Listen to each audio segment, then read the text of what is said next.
Good morning and welcome back to Gun Bunny Customs. And today we will be doing part 4 in our series of turning this HM Armed Forces vehicle into a G.I. Joe classified scale slugger, like this one right here. And so what we're gonna be doing now is, since we have gotten this far to where we have the 6 wheels like we need, that was, even though it took us three videos to get to here, we're here. So we're right where we want to be. We're looking good. I'm very satisfied with the results so far. And there's one thing that I want to show you, and something that I do that kind of helps me gauge everything. I gauge everything by like a figure or one specific item when I'm dealing with everything. I don't really deal with a lot of like exact measurements or anything like that. So if you can see here, like in the pic, the wheels are approximately about half the size of Thunder, right? If they're right next to each other, he'd be almost waist high. So these wheels I would consider being a little bit larger, but I like that. It'll make them a little bit beefier and then a little bit bigger in the classified scale. But for right now, I think it looks good scale wise.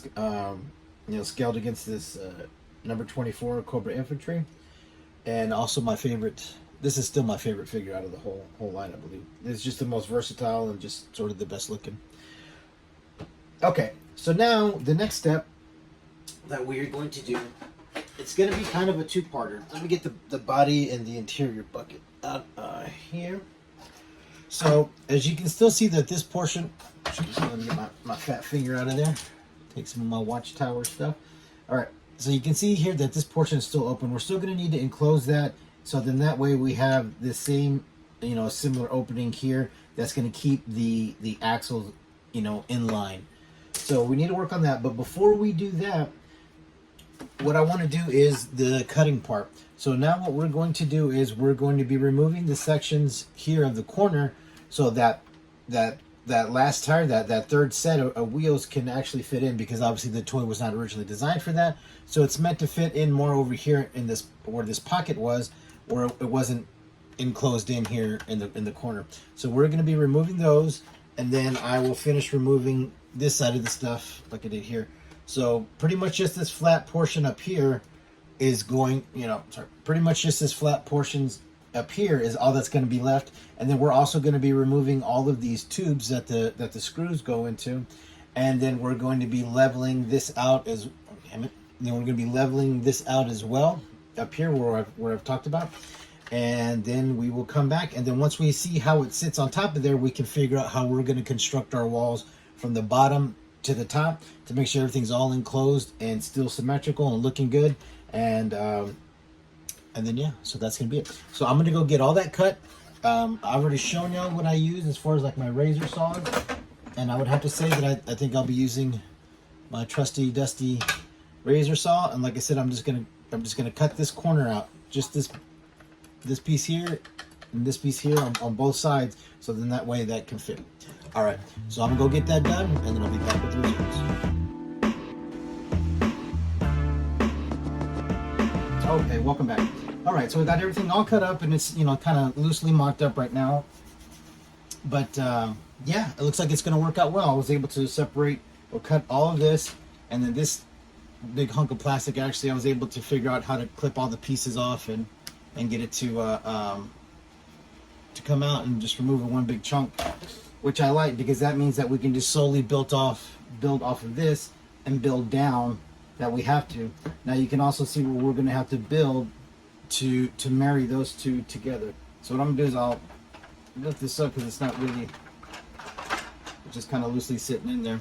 But you can see, right, I'll have to fill in this gap here and here, and then I'll create, the other piece here that'll keep this axle straight right where it's supposed to be and in place. But you can see it's looking good. It's getting there. And so you can see in the front, see here, I also removed this side, because if you can see here, just the driver's side up here kind of peaks up, and then on the other side where the cannon is, it's flatter. So and then the lowest point being sort of back here behind the driver's side where the engine cover is. So let me take this off so you can see how much of it I actually removed. So you can see I removed a significant amount of the side. You can see where the side was in there. And the reason is because the original tire was meant to just obviously be in here. And all the other stuff around it was closer. So it was only opened wide enough at this one part to be able to hold the tire. And then having to move the two spare tires down and create an axle to make the third one. We needed to clear all that out. And then that way we now have the look that we were going to need, where it's just that clean cut that goes straight across the tires. We are going to be able to follow this line right here, this body line right here, straight across, and then that's going to be the bottom of the body and the top of the tires. Okay, so that's going to be it for today's episode. So you can see it's all starting to come together. And in fact, before we go, let's put a driver in and see how it looks. Now, obviously, the seat was more for a 1/10. I mean, a 1/8 or 1/6 scale. There's like a 10-inch figure line, so it's kind of close to the 12-inch GI Joe line.